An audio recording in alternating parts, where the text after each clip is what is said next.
मीरा ने कहा मैं ललिता थी, कृष्ण के साथ नाची वृंदावन में, कृष्ण के साथ गाई। ये प्रेम पुराना है, मीरा यही कह रही, ये प्रेम नया नहीं है। और इसकी शुरुआत जिस ढंग से हुई वो शुरुआत भी करती है साफ कि पंडित गलत होंगे, मीरा सही है। और पंडित कितने ही सही लगे फिर भी सही नहीं होते, क्योंकि उनके सोचने का ढंग ही बुनियाद से गलत होता है। वो प्रमाण मांगते। अब प्रमाण क्या? किसी अदालत की सील मोहर लगी हुई कोई फाइल मौजूद करे मीरा कि कृष्ण के समय में थी। कहां से प्रमाण पत्र लाए, गवाह जुटाए? अंतर्भाव पर्याप्त है और उसका अंतर्भाव प्रमाण है। मीरा छोटी थी, 4-5 साल की रही होगी।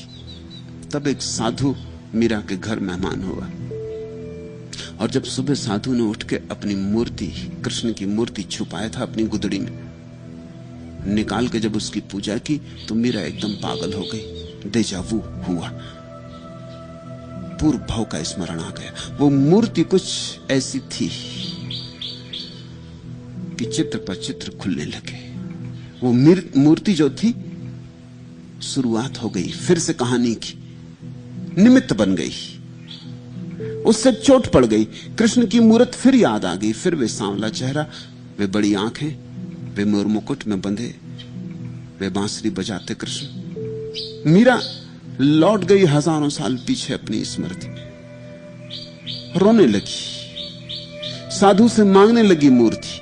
लेकिन साधु को भी बड़ा लगाव था अपनी मूर्ति से, उसने मूर्ति देने से इंकार कर दिया। वो चला भी गया। मीरा ने खाना पीना बंद कर दिया। पंडितों के लिए यह प्रमाण नहीं होता कि इससे कुछ प्रमाण मिलता है डेजावू का, लेकिन मेरे लिए प्रमाण 4-5 साल की बच्ची। हाँ, बच्चे कभी कभी खिलौनों के लिए भी तरस जाते, लेकिन घड़ी 2 घड़ी में भूल जाते। दिन भर बीत गया, ना उसने खाना खाया ना पानी पिया, उसकी आंखों से आंसू बहते रहे। वो रोती ही रही। उसके घर के लोग भी हैरान हुए कि अब क्या करें, साधु तो गया भी, कहां उसे खोजें, और वो देगा इसकी भी संभावना कम है।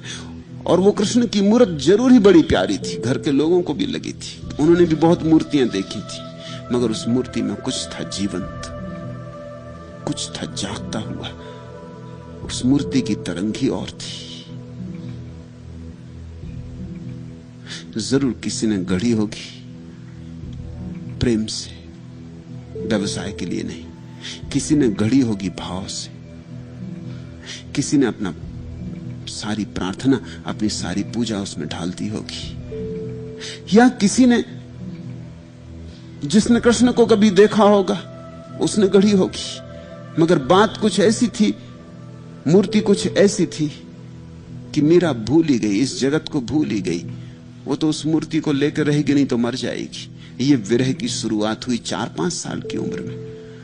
रात उस साधु ने सपना देखा, दूर दूसरे गांव में जाके सोया था।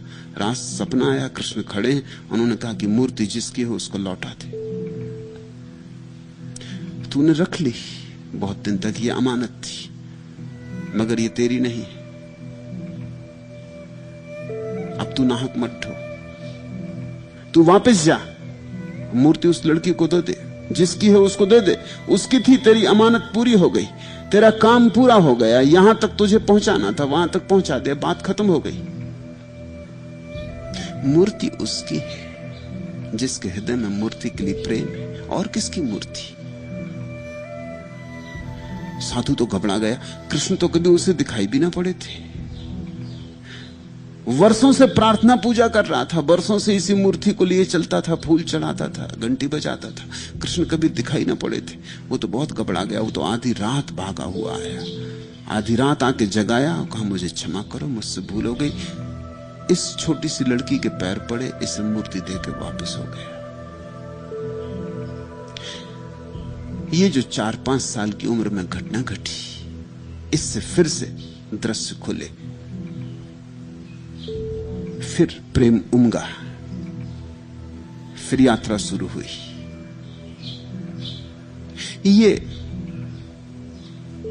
मीरा के इस जीवन में कृष्ण के साथ पुनर्गठबंधन की शुरुआत है, मगर यह नाता पुराना था, नहीं तो बड़ा कठिन है। कृष्ण को देखा ना हो, कृष्ण को जाना ना हो, कृष्ण की सुगंध ना ली हो, कृष्ण का हाथ पकड़ के नाचे ना हो, तो लाख उपाय करो, तुम कृष्ण को कभी जीवंत अनुभव ना कर सकोगे। इसलिए जीता सद्गुरु ही सहयोगी होता है। तुम भी कृष्ण की मूर्ति रख के बैठ सकते हो, मगर तुम्हारे भीतर भाव का उद्रेक नहीं होगा। भाव के उद्रेक के लिए तुम्हारी अंतरकथा में कोई संबंध चाहिए कृष्ण से, तुम्हारी अंतरकथा में कोई समानांतर दशा चाहिए। मीरा का भजन तुम भी गा सकते हो, लेकिन जब तक कृष्ण से तुम्हारा कुछ अंतर नाता ना हो, तब तक भजन ही रह जाएगा, जुड़ ना पाओगे, हृदय ना मिलेगा, सेतु ना बनेगा। वो 4-5 वर्ष की उम्र में घटी छोटी सी घटना, साइयों की घटना, और क्रांति हो गई। मीरा मस्त रहने लगी, जैसे एक शराब मिल गई।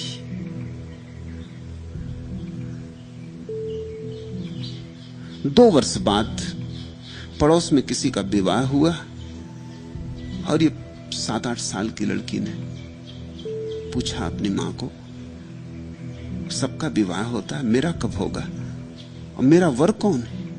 और मां ने तो ऐसी मजाक में कहा, क्योंकि वो उस वक्त भी कृष्ण की मूर्ति को छाती से लगाए खड़ी थी, कि तेरा वर कौन है? ये गिरधर गोपाल, ये गिरधर लाल, यही तेरे वर हैं, और क्या चाहिए? ये तो मजाक में ही कहा था। मां को क्या पता था कि कभी कभी मजाक में कही गई बात भी क्रांति हो जा सकती है, और क्रांति हो गई। और कभी कभी कितनी ही गंभीरता से तुमसे कहा जाए कुछ भी नहीं होता, क्योंकि तुम्हारे भीतर कुछ छूते ही नहीं हो। तो छुए, बीज को पत्थर पे फेंक दोगे तो अंकुरित नहीं होता, ठीक भूमि मिल जाए तो अंकुरित हो जाता है। वो ठीक भूमि थी, मां को भी पता नहीं था, सोचती थी कि बच्चे का खिलवाड़ है, कृष्ण एक खिलौना है, मिल गए हैं इसको, सुंदर मूर्ति है माना, तो नाचती गुनगुनाती रहती, ठीक है, अपने उलझी रहती है, कुछ हर्जा भी नहीं। मजाक में कहा था कि तेरे तो और कौन पति, ये गिरधर गोपाल है, ये नंदलाल है। मगर उसका मन उसी दिन भर गया, ये बात हो गई।